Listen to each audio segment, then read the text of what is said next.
अब गौर से सुनना, बहुत सी चीज़ें तुम्हें इस वाक़े के अंदर मिलेंगी।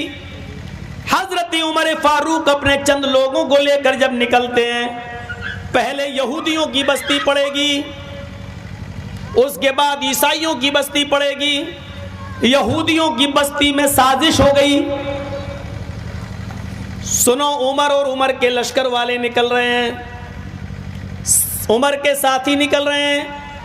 यहूदियों ने कहा कि उमर और उमर के साथियों के दिलों से ईमान कैसे निकाला जाए, ईमान की कमजोरी पैदा की जाए। यहूदियों ने अपनी नौजवान लड़कियों को नीम बढ़ाना कपड़े पहनाकर अपने घरों की छतों पर खड़ा कर दिया और उनको गंदे गंदे बेहुदा अशार, बेहुदा गाने याद करा दिए और ये हुक्म दे दिया कि मेरी बेटियों, उमर और उमर के साथी जब यहां से निकलेंगे तुम ऊपर छतों से ये अशार पढ़ना, ये मोहब्बत भरे शेर पढ़ना, उनको अपने दामन में आने की दावत देना।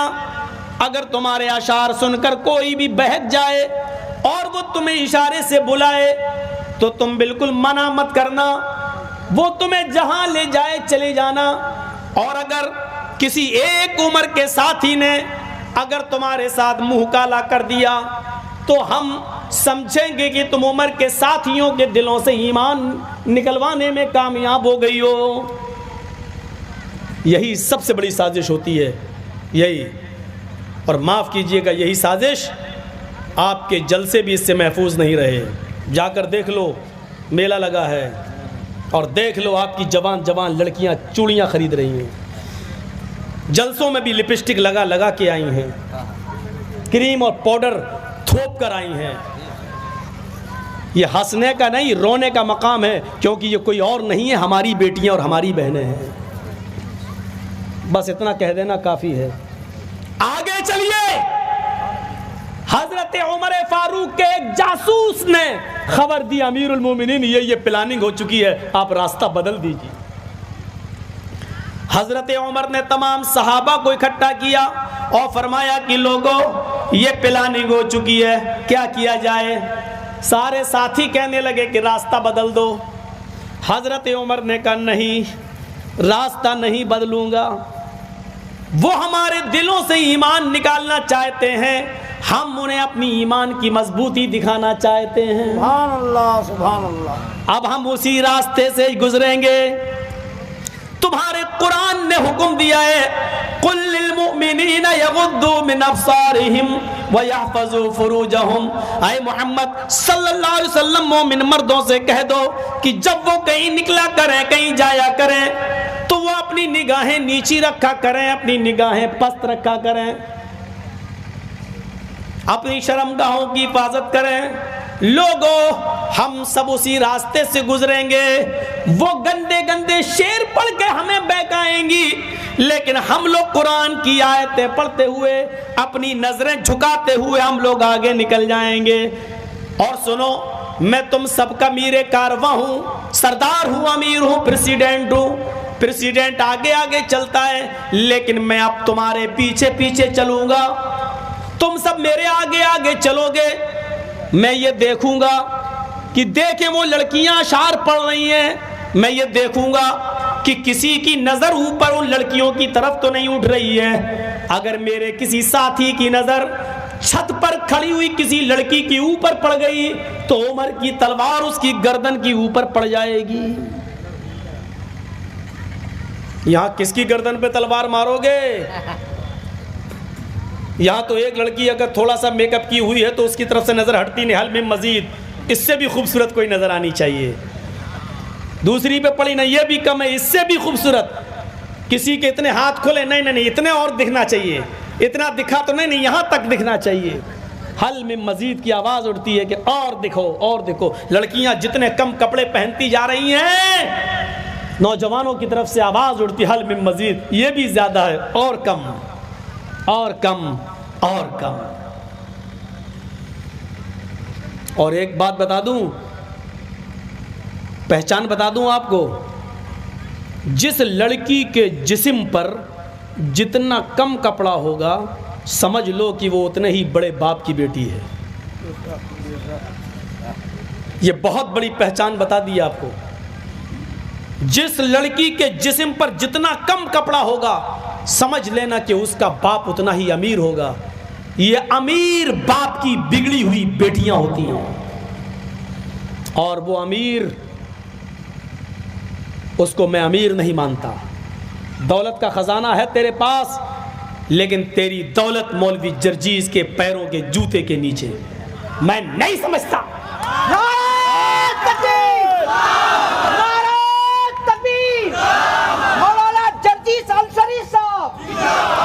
तू सबसे बड़ा फटीचर बाप है, तो दुनिया का सबसे कंजूस बाप है जो अपनी बेटी को 5 मीटर कपड़ा नहीं दे सकता है। तुझसे बड़ा कंजूस कोई है ही नहीं इस दुनिया में। काहे का अमीर? किस बात का अमीर? जो अपनी बेटी के जिस्म को ना छिपा सके। बहुत कुछ कह दिया मैंने। समझदार रा इशारा काफी है, समझदारों के लिए इशारा काफी है। हजरत उमर ने तलवार निकाली, गुजरो, काफिला चलने लगा, यहूदी की बस्ती आ गई। अमीरुल मोमिनीन यहूदी की बस्ती से गुजरने लगे, साथी आगे आगे, उमर पीछे पीछे। वो मकान भी आ गए जिन पर लड़कियां खड़ी हैं यहूदियों की। गाने गाना शुरू, तराने शुरू, नर्मो नाजुक आवाज, लबो लहजे में, सुरीली आवाज में इश्की आशार शुरू। जैसी जैसे अमीरुल मोमिनीन के साथी आगे बढ़ते गए, इनकी भी आवाज शुरू होती गई, नजरें नीची जाती गई। और जब उन घरों से गुजरे तो अमीरुल मोमिनीन ने कहा, इब्दऊ, तुम कुरान की आयत पढ़ना शुरू कर दो, और इतनी जोर से पढ़ो कि तुम्हारी आवाज पर इनकी आवाज मगलूब हो जाए, तुम्हारी आवाज गालिब आ जाए। हजरत उमर फारूक के साथी जोर जोर से पढ़ने लगे, कुल लिल मुमिनीना यगुद्दू मिन अब्सारिहिम व यहफजू फुरूजहुम। उन घरों से गुजरते जा रहे हैं, कहते जा रहे हैं कि ओ मेरी कौम की बेटियों, ओ मेरी कौम की बच्चियों, तुम मुझे अपने पास बुला रही हो, मैं तुम्हारे पास कैसे आ जाऊं? हमारे कुरान ने हमें हुक्म दिया है, हमारे रब ने हमें हुक्म दिया है कि लोगों, हाय मर्दों, हाय मुसलमानों, जब भी तुम जमीन पर चलो, सड़क पे चलो, बाजारों में चलो, गलियों में चलो, अपनी निगाहें नीची रखो, अपनी शर्मगाहों की हिफाजत करो। ओ मेरी बेटियों, मेरी बहनों, मैं तुम्हारी तरफ नजर उठा के नहीं देख सकता, इसलिए कि हमारी इस्लाम की इजाजत नहीं, हमारे नबी की इजाजत नहीं, हमारे कुरान की इजाजत नहीं। जब वो थोड़ी और दूर आगे बढ़े तो उन्होंने कहा, मेरी बेटियों, मेरी बहनों, मैं तुम्हें भी पैगाम देता हूं, हमारे कुरान ने, हमारे इस्लाम ने तुम्हें भी नसीहत की है। कुल लिल मुमिनाती यगजुदना मिन अब्सारिहिन्ना व यहफज़ना फुरूजहुन्ना व ला युब्दीना ज़ीनतहुन्ना। ओ मेरी बेटियों, मेरी बहनों, जब भी तुम भी कहीं निकलो तो अपनी निगाहें तुम भी नीची रखा करो, अपनी शर्मगाहों की हिफाजत करो, और जो मेकअप, जो बनाओ सिंगार तुमने किया है, ये गैर मर्दों के सामने जाहिर न किया करो, हमारे कुरान ने तुम्हें भी यही हुक्म दिया है। ये कहते गए और आगे बढ़ते गए उन बच्चियों की तरफ, और यहूदियों की उन लड़कियों की तरफ उन्होंने नजरें उठाकर नहीं देखा। जब ये आगे बढ़े और थोड़ी दूर आगे गए, उन लड़कियों ने अपनी चादरें उठाई, अपने जिस्म को छिपाया, नीचे उतर आई, और सारी लड़कियां भागते हुए कहने लगी, अमीरुल मोमिनीन और उनके साथियों, मुझे अकेले छोड़कर कहां जा रहे हो? मेरे माँ बाप ने मेरी इज्जत व आबरू का सौदा कर दिया था, मेरे माँ बाप ने मेरे जिस्मों से कपड़े उतरवा दिए थे, आप आपने हमारे जिस्मों की हिफाजत फरमाई है। जिस इस्लाम से तुम जुड़े हो उससे मुझे भी जोड़ दो, जिस कुरान से तुम जुड़े हो उससे मुझे भी जोड़ दो, क्योंकि तुम ही वो हो जो अपनी बहन बेटियों की हिफाजत कर सकते हो।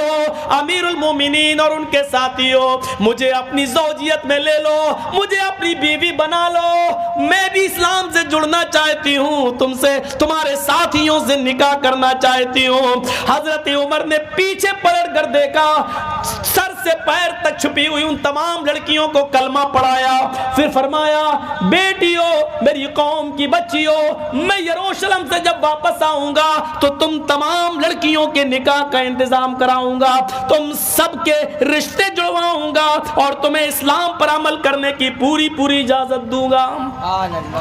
मेरे भाइयों, लड़कियों ने कलमा पढ़ा, अशहदु अल्ला इलाहा इल्लल्लाह व अशहदु अन्ना मुहम्मदन अब्दुहु व रसूलुहु। यहूदियों की साजिश नाकाम हुई और उन लड़कियों को इस्लाम की दौलत मिली। अब आगे चलिए, यहूदियों ने तो ये साजिश की, यहूदियों की बस्ती ख़त्म, ईसाइयों की बस्ती आती है। यहाँ एक दूसरा मंजर सामने आता है। जब ईसाइयों की बस्ती में अमीरुल मोमिनीन दाखिल हुए तो ज़ुहर की अजान का वक्त हो गया। सहाबा वुजू बनाने लगे, मुअज्जिन ने खड़े होकर अजान दे दी, सबने अपनी चादरें बिछाई और खुले मैदान में नमाज की तैयारी होने लगी। एक ईसाई पादरी आया और आकर कहने लगा, अमीरुल मोमिनीन, आप यहाँ क्यों नमाज पढ़ेंगे? ये मेरा गिरजा मौजूद है, ये मेरा गिरजा मौजूद है, आप यहाँ नमाज पढ़ लीजिए। हजरत उमर ने कहा, नहीं, जिस गिरजा में मूर्ति होती है हम उसमें नमाज नहीं पढ़ सकते हैं, हमारे मजहब में उसकी इजाजत नहीं है, तुम्हें तुम्हारा गिरजा मुबारक हो। उसने कहा, अमीरुल मोमिनीन, आपने मुझे कोई नई चीज नहीं बताई है, हमें मालूम है जहाँ मूर्ति होती है वहाँ आप नमाज नहीं पढ़ते, हमने अपने गिरजा से मूर्ति निकाल ली है, जीसस की, ईसा मसीह की हमने मूर्ति हटा दी है और मैंने गिरजा को धो दिया है, मैंने पाक चटाइयां भी बिछा दी है, आप आइए और नमाज पढ़ लीजिए। हजरत उमर ने कहा, अब कोई एतराज नहीं है, जब मूर्ति नहीं है, जमीन तो सारी की सारी अल्लाह ने पाक की है, बनाई है हम सबके लिए, और उस पर पाक चटाइयां भी बिछी हुई है, तो हम तुम्हारे गिरजा में नमाज पढ़ लेते हैं। हजरत उमर गिरजा में घुस गए, सहाबा भी गिरजा में पहुंच गए। हजरत उमर इमामत के मुसल्ले पे आगे बढ़ गए, आपके साथी आपके पीछे खड़े हो गए, इकामत कह दी गई। हजरत उमर अल्लाहु अकबर कहने वाले हैं, अचानक आपके दिमाग में क्या आया? आपने फरमाया, साथियों, मुझे इस गिरजा में नमाज नहीं पढ़नी चाहिए, निकलो। सारे सहाबा निकल गए। उस ईसाई पादरी ने कहा, अमीरुल मोमिनीन, क्या हो गया है? कहा, कुछ नहीं मेरे भाई, कुछ नहीं, बाद में बताऊंगा। उसके बाद खुले मैदान में गए और वहां चादरें बिछाकर आपने वहां नमाज पढ़ ली। वो ईसाई रोने लगा। आपने उस ईसाई को, अमीरुल मोमिनीन ने उस ईसाई को अपने गले से लगाया, मेरे भाई तू क्यों रोता है? उसने कहा कि मैंने अपना गिरजा धोया था, जीसस ईसा की मूर्ति भी हटाई थी, स्टैच्यू भी हटाया था, मुझे खुशी होती अगर आप हमारे गिरजा में नमाज पढ़ लेते, लेकिन आपने अंदर जाने की बात भी नहीं पढ़ी है, आपने तो मुझे इंसल्ट कर दिया, जलील कर दिया। हजरत उमर ने फरमाया, नहीं, मैंने तुम्हें जलील नहीं किया, बल्कि मैंने तुम्हारे गिरजा की हिफाजत की है, मैंने तुम्हारे गिरजा की हिफाजत की है, क्योंकि मैं अमीरुल मोमिनीन हूँ। मुझे ये डर लगा, अगर आज मैंने कहीं तुम्हारे गिरजा में नमाज पढ़ दी तो मेरे इंतकाल के बाद में आने वाले मुसलमान कहीं तुम्हारे गिरजा पर मंदिर मस्जिद होने का दावा न कर दे, कहीं ये ना कहें कि इसमें उमर ने नमाज पढ़ी थी, ये पहले मस्जिद थी, तुम्हारे गिरजा को कहीं गिरा न दे। तुम्हें भी अपने मजहब के मुताबिक इबादत करने का पूरा हक है। अगर तुम्हारा गिरजा गिराया गया और उस जगह पर अगर मस्जिद बनाई गई तो उससे बड़ा काला दिन हमारे लिए कोई नहीं होगा। हमने तुम्हारे इज्जत को धोया नहीं, हमने तुम्हें जलील नहीं किया, बल्कि तुम्हारे गिरजा की हिफाजत की है, क्योंकि मैं इस शहर का, पूरे अरब का मैं अमीरुल मोमिनीन हूं, इसलिए मेरी जिम्मेदारी है कि अकलियतों के और जिनकी संख्या कम है उनकी इबादत गाहों की हिफाजत मैं करूं। नारे तकबीर, अज़मत सहाबा, अज़मत मुस्तफा, नारे तकबीर। ये इस्लाम ने सिखाया है, ये उमर फारूक ने हमें बताया है। और मुसलमानों, मेरा खिताब आज तुमसे है। हज़रत उमर की इसी तालीम के मुताबिक मैं तुमसे गुजारिश करता हूँ, ये चीज़ इंडिया टीवी वाले नहीं दिखाएंगे, आपको यूट्यूब पे डालकर आम करना है कि जिस बस्ती में तुम्हारी तादाद ज़्यादा हो और तुम्हारी बस्ती में हिंदू भाई कम हो, सिख भाई कम हो, जैनी भाई कम हो, तो सुनो, हिंदुओं के मंदिर, जैनियों के मंदिर, सिखों के गुरुद्वारे की हिफाजत की जिम्मेदारी हिंदुओं से ज्यादा, सिखों से ज्यादा, जैनियों से ज्यादा तुम्हारे ऊपर आयद होती है। तुम्हारे ऊपर उसकी हिफाजत की जिम्मेदारी आयद होती है। तुम्हें सिखों से ज्यादा उनके गुरुद्वारों की हिफाजत करना है, हिंदुओं के मंदिर की हिफाजत, तुम्हें हिंदुओं से ज्यादा उस मंदिर की हिफाजत करना है। जो हुआ है वो एक जानवरियत थी। दिल्ली के अंदर किसी इबादतगाह को जलाया गया, गिराया गया, तोड़ा गया, वो हैवानियत थी। उनका ताल्लुक न हिंदू धर्म से है, उनका ताल्लुक न मुसलमान से है, उनका ताल्लुक जानवरों से है, हैवानियत से है, देश के दुश्मनी से है। अगर उनके अंदर इंसानियत होती तो किसी इबादतगाह को नहीं गिराते। बेशक बेशक बेशक। आपसे मेरी गुजारिश है कि हज़रत उमर फारूक के इस कारनामे को याद रखना, क्योंकि तुम्हारे नबी की यही शिक्षा है, तुम्हारे इस्लाम की यही दावत है। मेरे भाइयों, अब सुनिए आगे वाली बात। बड़ी गर्म है चाय, कोई बात नहीं, गर्म इसलिए लाई गई ताकि गला ठीक रहे।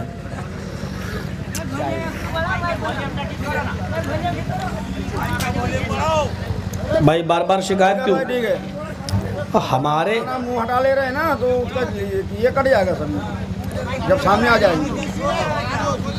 ऐसा है, सुनिए, मैं मुंह नहीं हटा रहा हूँ, मेरी बोलने की स्टाइल ही ऐसी है। दूसरी बात यह कि मैं 20 साल से तकरीरें कर रहा हूँ, मुंह कोई मैं आज पहली बार थोड़ी हटा रहा हूँ। हर जगह का माइक ठीक रहता है, आपका मुंह हटाने से कैसे?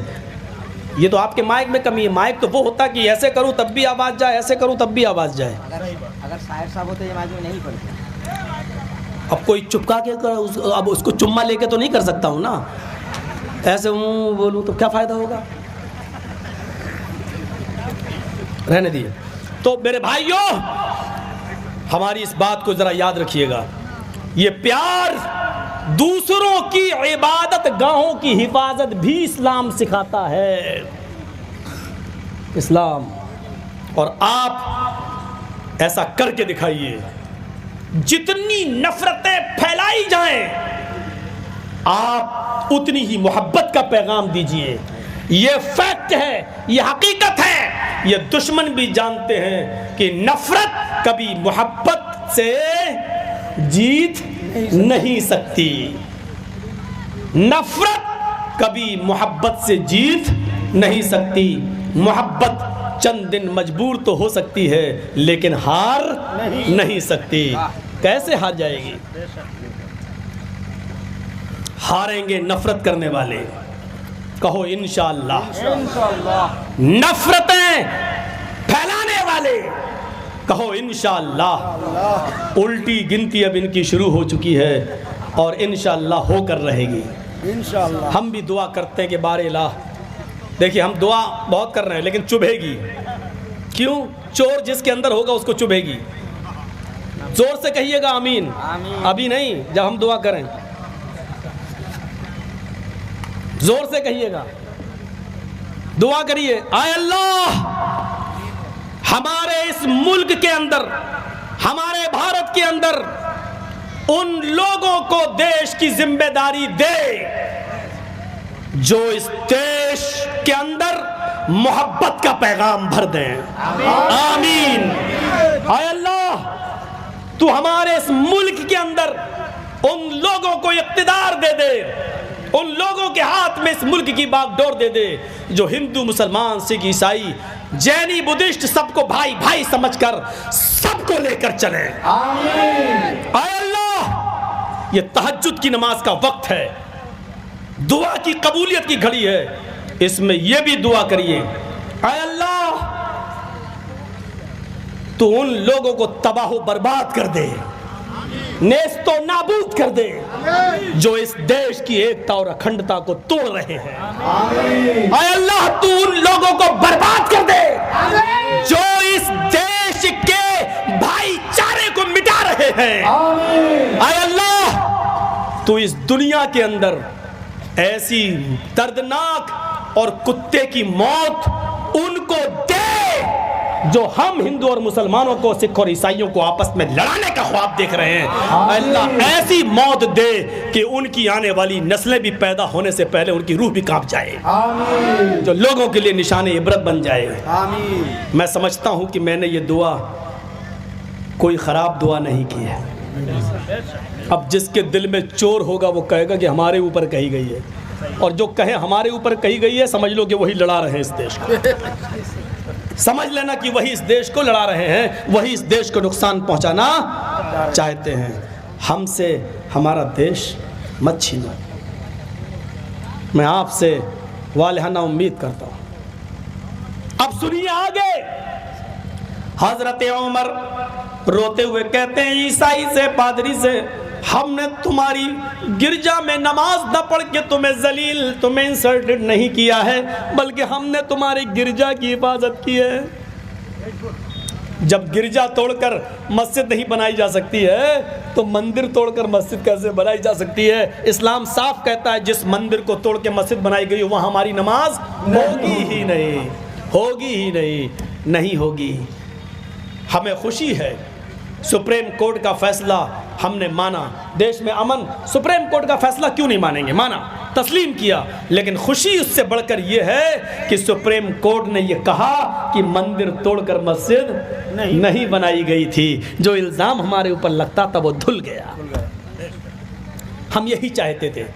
अब तुम्हें मिल गई कोर्ट का आदेश, ले लो भाई, ले लो भाई, लेकिन हम क़यामत की सुबह तक उसको मस्जिद मानते हैं, मानते रहेंगे, क्योंकि सुप्रीम कोर्ट ने कहा है कि 1947 को मस्जिद थी, 1949 तक मस्जिद रही। तो जब कोर्ट ने उसको मस्जिद माना तो हम क्यों नहीं मानेंगे? हाँ, अब उसमें तुम्हें मिल गई, कोई बात नहीं, आप रहिए, बनाइए, शौक से जो करना चाहो करो, हम भी उसको मस्जिद मानते हैं और मानते रहेंगे, ये एक अलग बात है। चलो मेरे भाइयों, अब हजरत उमर फारूक आगे बढ़े, अमीरुल मोमिनीन अब यरूशलेम की तरफ जा रहे हैं। हजरत उमर जिस ऊंट के ऊपर बैठते थे वो ऊंट उनका खादिम असलम चलाता था। ये तय हुआ था 1 मील तुम पैदल चलोगे, मैं ऊंट के ऊपर बैठूंगा, और 1 मील मैं ऊँटनी की लगाम पकड़ूंगा, तुम ऊंट के ऊपर बैठोगे। गुलाम को कहा नहीं नहीं, आप अमीरुल मोमिनीन है तो क्या हुआ, तुम थकोगे, तुम परेशान हो जाओगे, तुम ही चलाते रहोगे और मैं बैठा रहूंगा। नहीं, ये हमारे नबी ने फरमाया अपने गुलामों से उतना काम न लो जो वो उठा न सके। बेशक बेशक हम तुम सब बराबर है, ये हमारे नबी की तालीम है। गुलाम और अमीर सब बराबर है, आका और गुलाम सब बराबर है। 1 मील उमर बैठते थे, 1 मील उनका गुलाम बैठता था। गुलाम बैठता था तो उमर ऊंट की लगाम पकड़ते थे, और उमर बैठते थे तो उनका गुलाम। इसी हाल में बैतुल मुक़द्दस आ गया।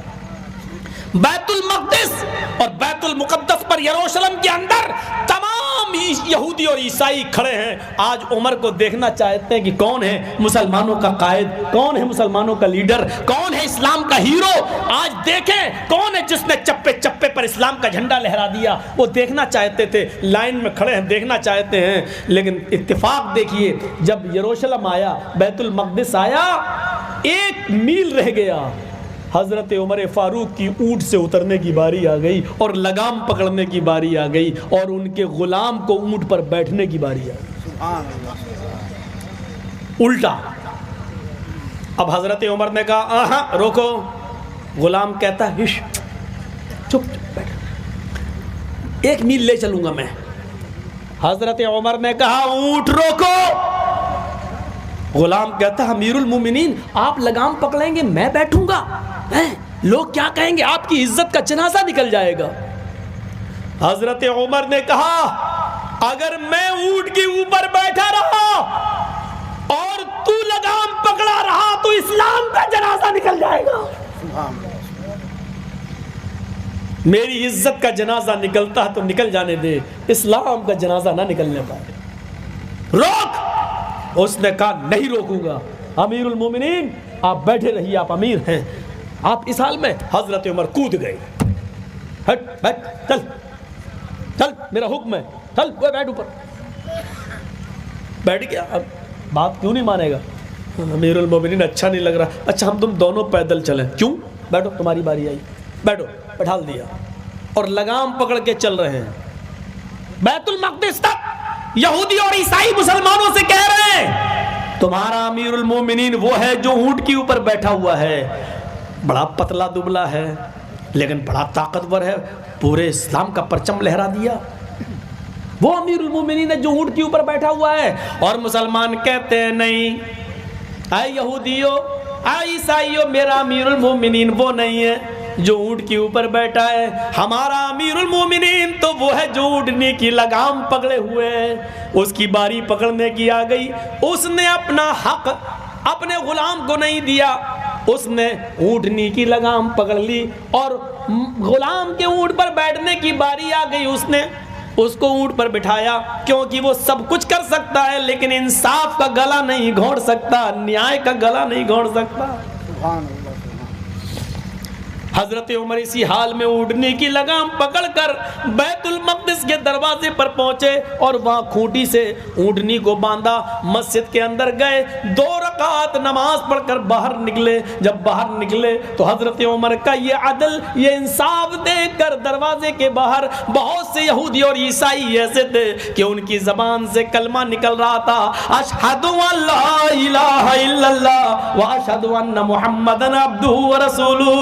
उमर तेरे इंसाफ को देखकर मुझे हया आ गई, अब इस्लाम कबूल करने के अलावा मेरे पास कोई चारा नहीं। सुभान अल्लाह।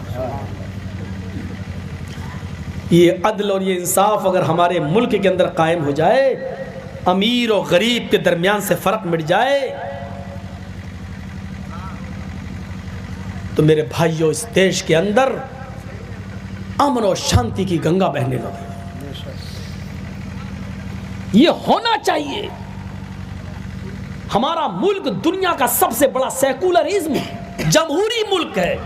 यहां से ज्यादा जमहूरियत, यहां से ज्यादा अपनी बात को पूरी आजादी के साथ कहने का अधिकार किसी दूसरे मुल्क के अंदर नहीं है। और ये हमारे देश के प्रधानमंत्री मोदी जी की देन नहीं है, ये मत समझना। ये गृह मंत्री जी अमित शाह की देन ये नहीं है। ये अपनी बात को आजादी के साथ कहने का हक हमारे इस देश के संविधान ने, कानून ने हमें दिया है। बाबा अंबेडकर ने दिया है, उनके बनाए हुए कानून ने दिया है, महात्मा गांधी ने दिया है। मेरे भाइयों, ये किसी की बबौती नहीं है, ये एक संविधान ने यह हक हमें दिया है, कानून ने हमें यह हक दिया और हम उसी कानून की दुहाई। आज जितनी भी जगह पुरअमन प्रोटेस्ट एहतिजाज हो रहे हैं, जितनी भी जगह हो रहे हैं, ये क्या है? ये एहतिजाज उसी संविधान का एक हिस्सा है। हमें संविधान इजाजत देता है। शाहीन बाग पे बैठी हुई औरतों के बारे में भी सुप्रीम कोर्ट ने क्या कहा है? क्या कहा है? ये कहा है कि रास्ता न रोका जाए, लेकिन प्रोटेस्ट, एहतिजाज उनका संवैधानिक राइट है, उनका संवैधानिक हक है। ठीक है, रास्ते पर सुप्रीम कोर्ट जो फैसला करेगा हम उसको भी मानेंगे। मेरे भाइयों, हमें इस देश में रहना है तो संविधान को मानना है, हमें इस मुल्क में रहना है तो हमें संविधान को मानना है। और क्यों नहीं मानेंगे? इस देश से मोहब्बत, इस देश से प्यार, ये हमारे नबी ने हमें बताया है। आपको मालूम है? और मीडिया वालों सुनो, हमसे ज्यादा देशभक्ति की तकरीर कौन करेगा? सुनो, हमारे नबी जब मक्का से निकाले जा रहे और मक्के में जब परेशान कर दिया गया, मक्का छोड़ के जब मदीने जाते हैं तो आप आखिरी दीदार खाने काबा का करते हैं और उसका गिलाफ पकड़ते तो रोते हुए क्या कहते हैं? आए काबा, मुझे तेरे बाशिंदों ने मजबूर कर दिया है, अगर मुझे तेरे बाशिंदे मजबूर न करते, मुझे इस मक्के के रहने वाले अगर मजबूर न करते तो मैं तुझे छोड़ के कभी नहीं जाता। जब आप गए, सुनिए वतन की मोहब्बत, जब आप गए मक्के से निकलकर मदीने के बॉर्डर में कदम रखते हैं तो पलट के फिर मक्के की तरफ देखते हैं। मक्के की तरफ देखना इस बात का इशारा है कि वतन की मोहब्बत हमारे दिल से नहीं निकल रही है। हजरत इब्राहिम भी जब उनके बाप आज़र ने उनको इराक से निकाला, और जब इराक से वो और लूत अलैहिस्सलाम और उनकी बीवी सारा, लूत अलैहिस्सलाम और इब्राहिम की बीवी सारा जब इराक से निकलती है, नहीं रहने दिया जाता है। इराक वालों ने निकाला, ऊर की बस्ती से निकाले गए, और जब इराक से निकलकर मुल्क शाम सीरिया पर कदम रखते हैं तो हजरत इब्राहिम इराक को पलट कर देखते और क्या कहते हैं, कुरान पढ़िए, इन्नी ज़ाहिबुन इला रब्बी सयहदीन। आए इराक, आए मेरी बस्ती, आए वतन, मैं तेरी मोहब्बत को खैराबाद कहकर, मैं तेरी मोहब्बत को कुर्बान करके मैं अपने रब की तरफ जा रहा हूं, जहां वो ले जाएगा मैं उस बस्ती की तरफ जा रहा हूं। ये नबियों ने हमें बताया, ये रसूलों ने बताया कि वतन की मोहब्बत हमारे दिल से नहीं निकलना चाहिए। ये हमारे कुरान की तालीम का हिस्सा है। मैं कैसे इस देश की मोहब्बत को अपने दिल से निकाल दूं, मैं इस देश से प्यार कैसे अपने दिल से निकाल दूं, ये हमारे ईमान का हिस्सा है कि हम इस देश से प्यार करें, इस देश से मोहब्बत करें। मदीना जाने के बाद पढ़िए मेरे भाइयों, ज़ादुल मआद इब्न क़य्यिम की, मदीना जाने के बाद अल्लाह के रसूल जब मदीने में सोते थे तो सोते हुए आधी रात के बाद करवट आपकी, चेहरा आपका मुड़ जाता था। सहाबा ने कहा आपका चेहरा इधर कैसे घूम जाता है? आपने पूछा सहाबियों जानते हो इधर क्या है? सहाबा ने कहा नहीं। कहा इधर मेरा शहर मक्का है और वतन की मोहब्बत मेरे दिल से नहीं निकलती, मक्के की मोहब्बत मेरे दिल से नहीं निकलती। मेरे भाइयों, वतन से मोहब्बत करना ये हमारे नबी ने हमें सिखलाया है, ये इस्लाम ने हमें बताया है। इसलिए इस वतन से हमें और आपको सबको प्यार करना चाहिए, मोहब्बत करना चाहिए। इसलिए ये भी गुजारिश है आपसे कि प्रोटेस्ट, एहतिजाज करो तो पुरअमन करो, लेकिन देश की संपत्ति को नुकसान भी नहीं पहुंचना चाहिए, तोड़फोड़ भी नहीं होनी चाहिए। इसलिए कि ये देश हमारा है और देश हमारे घर की तरह है और अपने घर को कोई नुकसान नहीं पहुंचाता। मेरे भाइयों, हमें और आपको इस देश की संपत्ति को नुकसान नहीं पहुंचाना चाहिए। जो इस देश की संपत्ति को नुकसान पहुंचाता है, गोया कि वो अपने घर को नुकसान पहुंचा रहा है।